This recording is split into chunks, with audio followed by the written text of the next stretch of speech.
Hello everyone, welcome to Bhumi's easy cooking. આજે હું આપને બતાવીશ ચૂરમાના લાડુ બનાવવા માટેની રીત. ગણેશ ચતુર્થી આવી રહી છે, તો આપ સૌ ચૂરમાના લાડુ બનાવતા હશો. તો એક વખત આ રીતે ચૂરમાના લાડુ બનાવજો. તેનો ટેસ્ટ તમને કેવો લાગે છે તે મને કમેન્ટ બોક્સમાં અચૂકથી જણાવજો.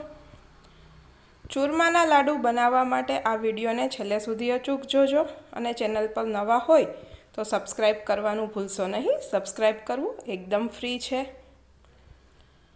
ચૂરમાના લાડુ બનાવવા માટે મેં અહીં સૌપ્રથમ 1 વાટકી જેટલો ઘઉંનો કરકરો લોટ લીધેલો છે.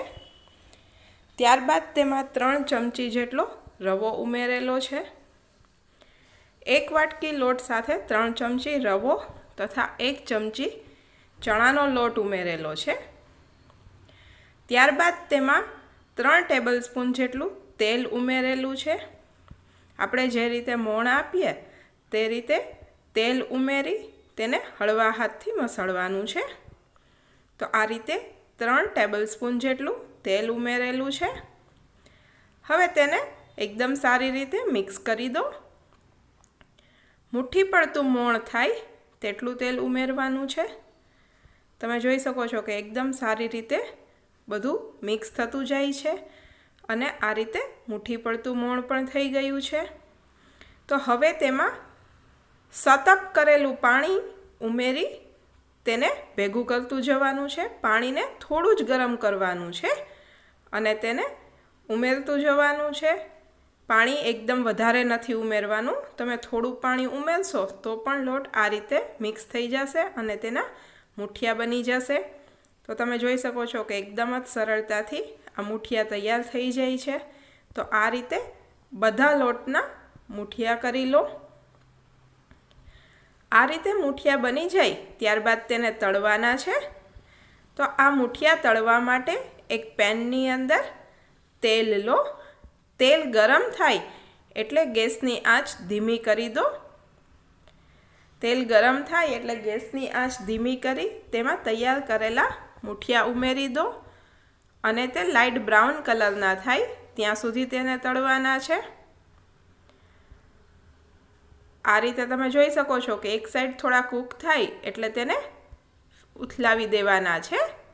તો આ રીતે ફેરવી બંને સાઈડ પર લાઇટ બ્રાઉન કલરના થાય ત્યાં સુધી તેને તળવાના છે. તો ગેસની ધીમી આંચ ઉપર તૈયાર કરેલા બધા મુઠિયા તળી લેવાના છે અને વચ્ચે તેને ફેરવતું રહેવાનું છે. હવે તમે જોઈ શકો છો કે ધીમે ધીમે તે લાઇટ બ્રાઉન કલરના થઈ ગયા છે. તો આ રીતે લાઇટ બ્રાઉન કલરના થાય એટલે તેને એક પ્લેટની અંદર લઈ લો. પ્લેટમાં તેને થોડા ઠંડા થવા દો.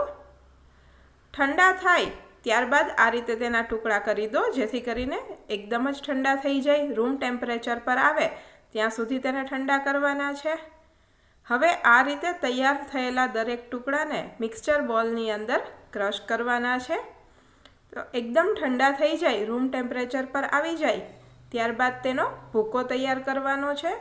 તો તમે જોઈ શકો છો કે મિક્સચર બોલની અંદર એકદમ સારી રીતે તે ક્રશ થઈ ગયા છે. તો આ રીતે તેને એક બોલની અંદર લઈ લો.